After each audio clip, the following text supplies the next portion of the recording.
Bismillahirrahmanirrahim. Assalamualaikum warahmatullahi wabarakatuh.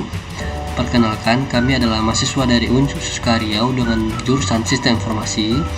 Nah, berhubungan dengan adanya proyek ujian akhir semester dengan mata kuliah etika profesi, di sini kami membuat video singkat tentang materi, yaitu merajut dunia maya yang berkualitas dengan internet cerdas dan sehat.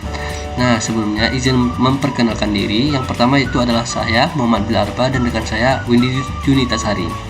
Nah, pada kesempatan kali ini, jadi yang menjelaskan pertama kali yaitu adalah teman saya, yaitu Windy Junitasari.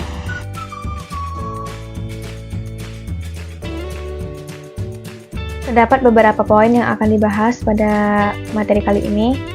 Yang pertama yaitu ada pengenalan internet sehat. Yang kedua, etika dalam berinternet. Yang ketiga, kecerdasan digital. Keempat, pemanfaatan teknologi untuk pendidikan. Yang kelima, pengelolaan waktu dan ketergantungan. Baiklah langsung masuk pada materi pertama, yaitu pengenalan internet sehat. Internet yang sehat bertujuan untuk hal-hal yang baik, seperti mengikuti norma, etika, dan agama. Tetapi, internet yang tidak sehat bertujuan untuk hal-hal yang buruk, seperti melanggar atau melawan hukum dan melanggar etika. Nah, untuk itu kita harus mengikuti peran dan tugas Rasulullah SAW. Menggunakan teknologi dengan bijaksana adalah cara untuk mencapai internet yang sehat menurut Islam. Selanjutnya yaitu etika dalam berinternet. Penggunaan internet harus didasarkan pada moral Islam. Allah Subhanahu wa Ta'ala akan melihat semua yang kita lakukan ketika bekerja, berinternet, dan menggunakan teknologi, dan kita akan ditanyai dan dibalas di hari akhirat. Dalam surah At-Taubah ayat 105, Allah Subhanahu wa Ta'ala berfirman, Bismillahirrahmanirrahim. Wa qul i'malu fasayarallahu amalakum wa rasuluhu wal mu'minun. Wa saturadduna ila alimil ghaibi wa syahadati fayunbatukum bima kuntum ta'malun.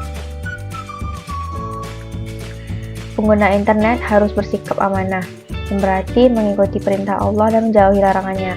Berperilaku beretika dalam menggunakan internet merupakan bagian dari menjaga kepercayaan diri sebagai pengguna internet.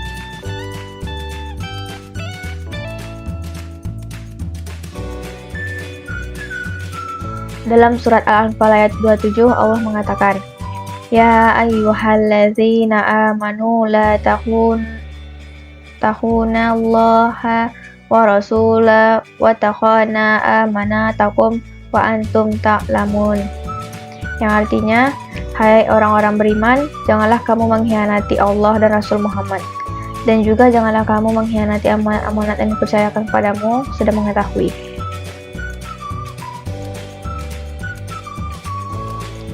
Selanjutnya, kecerdasan digital. AI telah menjadi salah satu kemajuan terbesar yang telah mengubah kehidupan manusia di era digital dan teknologi modern.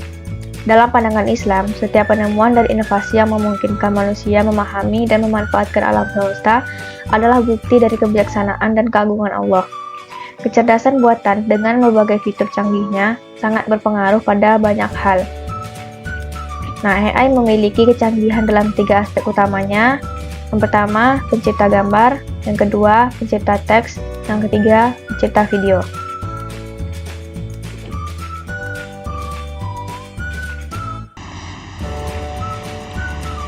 Nah, Islam akan mendukung kemajuan teknologi itu karena pastinya syiar agama Islam akan meningkat sebagai hasil dari kemajuan AI. Karena itu adalah awal kemunduran, Islam tidak akan menutup diri dari zaman. Dalam surah Al-Hadid ayat 25, Allah SWT mengatakan hal ini, yang berartinya, sesungguhnya kami telah mengutus rasul-rasul kami dengan membawa bukti-bukti yang nyata, dan telah kami turunkan bersama mereka Alkitab dan neraca keadilan supaya manusia dapat melaksanakan keadilan.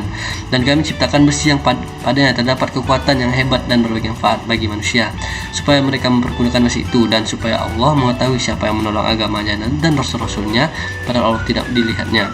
Sesungguhnya Allah Maha Kuat lagi Maha Perkasa. Pemanfaatan teknologi untuk pendidikan. Ada beberapa aspek yang dapat diperhatikan dalam Islam. Yang pertama itu ada pendidikan sebagai kewajiban. Pemanfaatan teknologi dapat meningkatkan aksesibilitas dan keefektifan pendidikan mendapatkan lebih banyak ilmu pengetahuan. Yang kedua, ada pemilihan konten yang sesuai. Islam menekankan pada kebenaran, integritas, dan moralitas. Yang ketiga, ada kontrol dan pengawasan. Penggunaan teknologi harus diawasi dengan cermat, terutama untuk melindungi siswa dari konten yang tidak sesuai yang akan merusak potensi moralitas. Yang keempat, ada penggunaan teknologi untuk penelitian dan pembelajaran. Islam mendorong umatnya untuk mengamati dan memahami alam semesta sebagai tanda kebesaran Allah SWT. Yang terakhir, ada pendidikan jarak jauh atau e-learning. Teknologi dapat memfasilitasi pembelajaran jarak jauh yang dapat bermanfaat dalam mencapai pengetahuan tanpa mengorbankan prinsip-prinsip Islam seperti kehormatan, etika, dan keamanan. Selanjutnya ada pengelolaan waktu dan ketergantungan. Beberapa pandangan Islam yang meliputi, yaitu ada pengelolaan waktu. Islam mengajarkan pentingnya memanfaatkan waktu dengan baik untuk mencapai tujuan hidup yang lebih tinggi. Dalilnya antara lain yaitu demi masa. Sesungguhnya manusia berada dalam kerugian kecuali orang-orang yang beriman dan mengerjakan amal saleh serta saling menasihati untuk kebenaran dan saling menasihati untuk kesabaran. Quran Surah Ar-Rahman ayat 13. Maka nikmat Tuhan yang manakah yang kamu dustakan? Itu adalah dalil dari Surah Ar-Rahman juga. Yang kedua, ada pencegahan terhadap ketergantungan. Islam mengajarkan agar manusia tidak sampai terjebak dalam ketergantungan yang berlebihan terhadap hal-hal dunia, termasuk teknologi.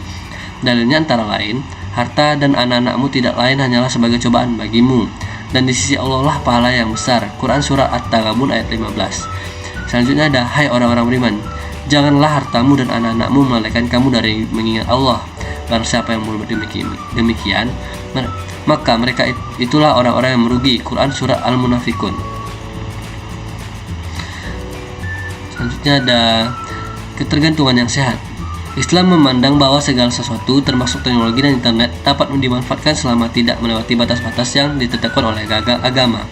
Dalilnya antara lain yaitu, dan janganlah kamu campakkan dirimu ke dalam kebinasaan dan berbuat baiklah, sesungguhnya Allah menyukai orang-orang yang berbuat baik. Quran Surah Al-Baqarah ayat 195.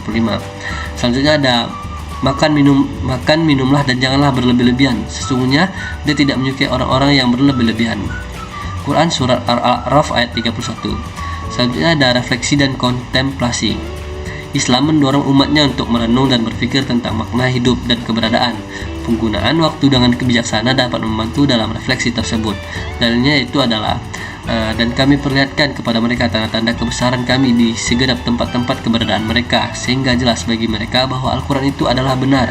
Tidakkah cukup bahwa sesungguhnya Tuhan menjadi saksi atas segala sesuatu?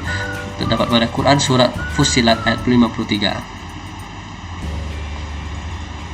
Yang terakhir ada adab dalam penggunaan internet. Islam menekankan pentingnya adab dalam setiap aspek kehidupan, termasuk dalam berinteraksi dengan teknologi.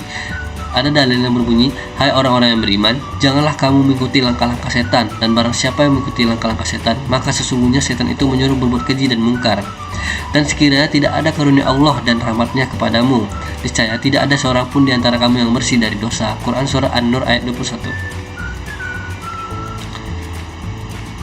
Baiklah, sekian video singkat dari kami. Apabila ada kesalahan kata dalam penyampaian, mohon dimaafkan. Wabillahi taufiq wal hidayah. Wassalamualaikum warahmatullahi wabarakatuh.